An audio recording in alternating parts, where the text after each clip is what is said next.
Why avoidance collapse after pushing an empath into silence? The truth empaths need to know. The strange thing about avoidance is this. They spend the entire relationship pushing you away. But the moment you finally go quiet, the moment the empath stops explaining, stops soothing, stops chasing, they begin to unravel from the inside. On the surface, they look calm, composed, and indifferent. But internally, silence hits them like an emotional earthquake they never saw coming. Today, we're going to break down why avoidants collapse after pushing an empath into silence, and why the silence they thought they wanted becomes the one thing they can't handle. Avoidants survive on distance. Emotional space is their oxygen. Whenever they feel overwhelmed, pressured, or exposed, they retreat. But here's the hidden truth. They don't retreat because they don't care. They retreat because closeness triggers the deepest fear embedded in their nervous system, the fear of depending on someone. So when the empath leans in with love, understanding, reassurance, and compassion, the avoidant feels vulnerable. They feel like they're losing control, like someone is getting too close to the parts of themselves they haven't healed. Pushing you away becomes their defense mechanism. But this defense has a fatal flaw. The flaw is simple. Avoidants push away the very person who regulates the emotional environment of the relationship, and that person is usually the empath. The empath absorbs tension. They stabilize conflict. They soothe emotional storms. They make the relationship feel safe, even when it's difficult. When the empath is present, the relationship's emotional heartbeat is stable. But when the empath goes silent, the avoidant loses that stability. Suddenly, there's no emotional buffer, no warmth, no reassurance. And the avoidant's internal world, which they've avoided for years, starts flooding in. Here's what most people never realize. Avoidants collapse not because you left, but because they no longer have someone protecting them from their own suppressed emotions.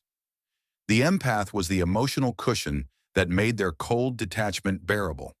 Without you, they are alone with the thoughts they never wanted to confront. They feel the emptiness they've denied. They feel the loneliness they suppressed. They feel the fear of abandonment they pretended didn't exist. Your silence becomes a mirror, and avoidants hate mirrors. Let's go deeper. Empaths communicate with presence. They speak with emotional clarity. Their voice, their check-ins, their warmth, it all creates a sense of safety, even for someone who fears closeness. When you go silent, the avoidant loses the predictable rhythm that kept their anxiety controlled. They don't get the good morning text. They don't get your questions. They don't get your explanations or your attempts to fix things. The avoidant is left in an emotional vacuum, and that vacuum is where their collapse begins.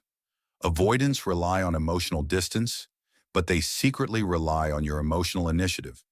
They rely on you to reach out, to reconnect, to break the tension, to fix the misunderstanding, to pull the relationship back to stability. When the empath stops doing that, the avoidant's subconscious assumption shatters. Now they have to face a terrifying possibility. Maybe this time they're not coming back.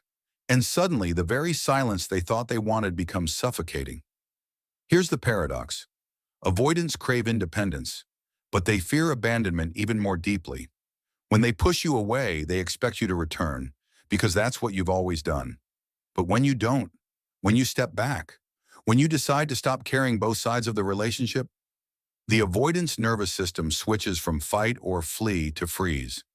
That freeze is what we call the avoidant collapse. It feels like emptiness, anxiety, emotional numbness, guilt, confusion, and sometimes even panic. They don't understand what's happening, but everything feels wrong. And for the first time, they fear losing you more than they fear closeness. Now let's talk about something crucial. Avoidants collapse because silence takes away their emotional power.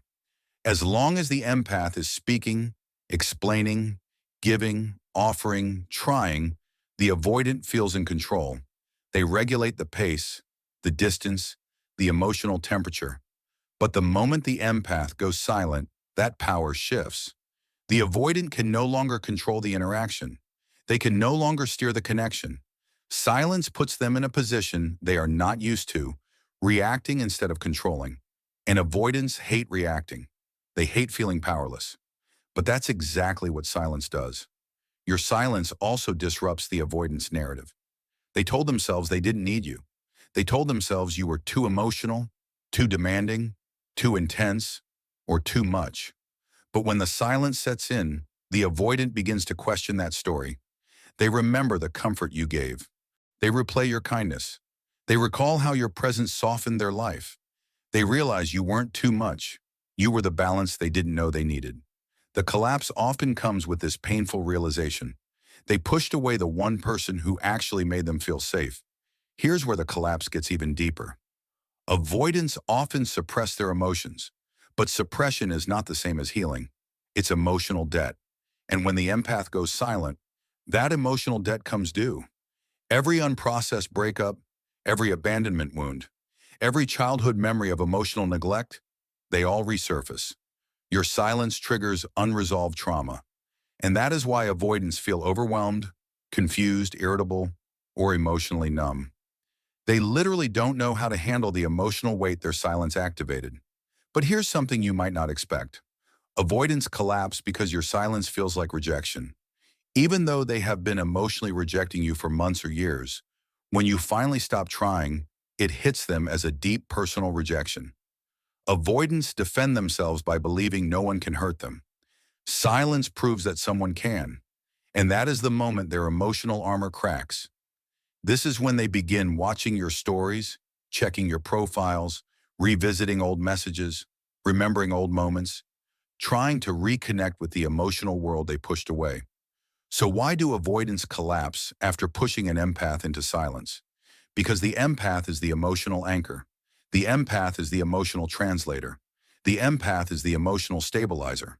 And when that anchor is gone, the avoidant drifts into emotional chaos they don't have the tools to navigate. Your silence is not punishment, it is a revelation. It shows them what their life looks like without you. And that emptiness is something they didn't prepare for. This collapse doesn't always make them reach out immediately. Avoidants need time. Their pride, their fear, their confusion, they all delay the moment they finally say, "Hey, are you okay?" Or "I miss you." But make no mistake, the collapse is real. It's internal. It's quiet. It's slow. But it grows. And the longer your silence lasts, the louder their internal collapse becomes. Let me leave you with this. Avoidance collapse not because you stopped talking, but because your silence removed the emotional structure they depended on without realizing it. Your silence is the moment their reality shifts. It's the moment they see what they lost. It's the moment they feel what they avoided. And for many avoidants, that collapse becomes the turning point, the point where they either transform or retreat forever.